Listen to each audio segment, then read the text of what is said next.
महत्वाची बातमी समोर येते। शिंदे समितीने चौथा अहवाल राज्य शासनाला पाठवलेला आहे।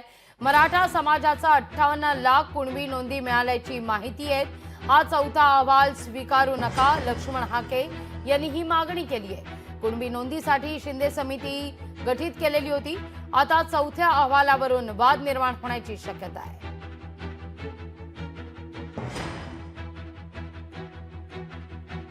या घडीची सगळ्यात महत्वाची ही बातमी, शिंदे समितीने आता चौथा अहवाल हा समोर आणलेला आहे। राज्य शासनाला हा पाठवलेला आहे।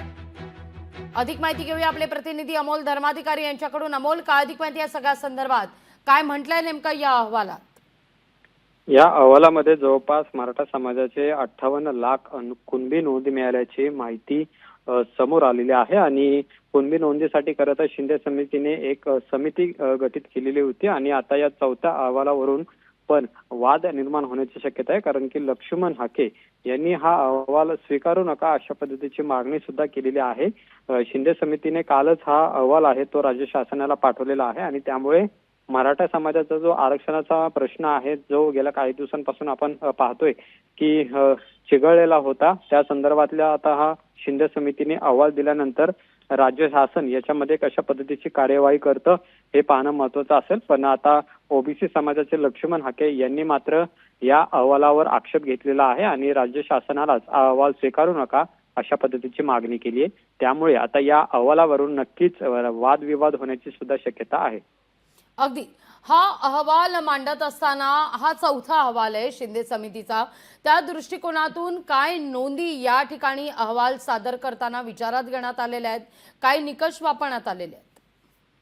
खरं तर मनोज जरांगे यांची जी मागणी आहे की मराठा समाज हा कुणबीचा आहे आणि कुणबी दाखलेच हे मराठा समाजाला मिळावे अशा पद्धतीची मागणी त्यांनी सुरुवातीपासून घेतलेली होती आणि त्यामुळेच शिंदे समितीने जो अभ्यास केलेला आहे, ज्या पद्धतीने त्यांनी यामधले काही निष्कर्ष काढलेले आहेत, त्यामध्ये प्रामुख्यानं मराठा समाजाचे जवळपास 58 लाख कुणबी नोंदी मिळाल्याची सुद्धा माहिती आता या अहवालामध्ये समोर आलेली आहे आणि त्यामुळे आता राज्य शासन याबाबतची काय कारवाई करतं हे पाहणं महत्वाचं आहे। पण या संपूर्ण अहवालामधला एक प्रामुख्याचा मुद्दा आहे म्हणजे मराठा समाजाचे जवळपास 58 लाख कुणबी आहेत ते यामध्ये आढळून आल्याची माहिती समोर आली आहे।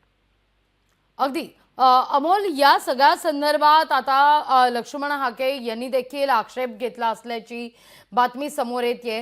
नेमक्या कोणत्या मुद्द्यावर अहवालातल्या कोणता मुद्दा हाकेंना खटकलेला आहे, या सगळ्या संदर्भात काही माहिती मिळतेय का? खरं तर सुरुवातीपासूनच ओबीसी समाज असेल किंवा लक्ष्मण हाके, छगन भुजबळ असेल यांचं म्हणणं होतं की मराठा समाजाला ओबीसी मधून आरक्षण देऊ जाऊ नये, त्यांना स्वतंत्र मराठा समाजाचं आरक्षण दिलं जावं आणि त्यामध्ये मध्यंतरी आपण मोठा वाद मराठा विरुद्ध ओबीसी असा सुद्धा पाहिलेला होता।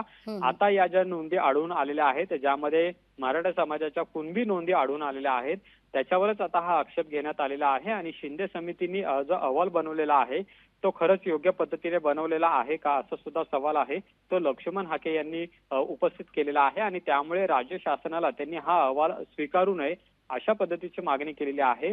जर यामध्ये मराठा समाजाच्या जवळपास 58 लाख कुणबी नोंदी आढळून आलेल्या आहेत हे जर खरं असेल तर मात्र हा कुठेतरी ओबीसी समाजाला धक्का असू शकतो असं ओबीसी समाजाचं म्हणणं आहे आणि त्यामुळेच आता या अहवालावर सुद्धा ओबीसी समाजाकडून आक्षेप नोंदवला जाऊ शकतो। त्यामध्ये पहिलं पाऊल आहे ते लक्ष्मण हाके यांनी घेतलेलं आहे। आता यावर नेमकं आता राज्य सरकार काय प्रतिक्रिया देतं किंवा राज्य सरकारची नेमकी याबाबतची भूमिका काय असेल, खरंच हा अहवाल राज्य सरकार स्वीकारणार का हे सुद्धा पाहणं महत्वाचं आहे। अगदी अमोल, धन्यवाद तुम्ही दिलेल्या एकूणच सविस्तर माहिती करता। लोकशाही मराठी ऐका, पहा, जागरूक रहा।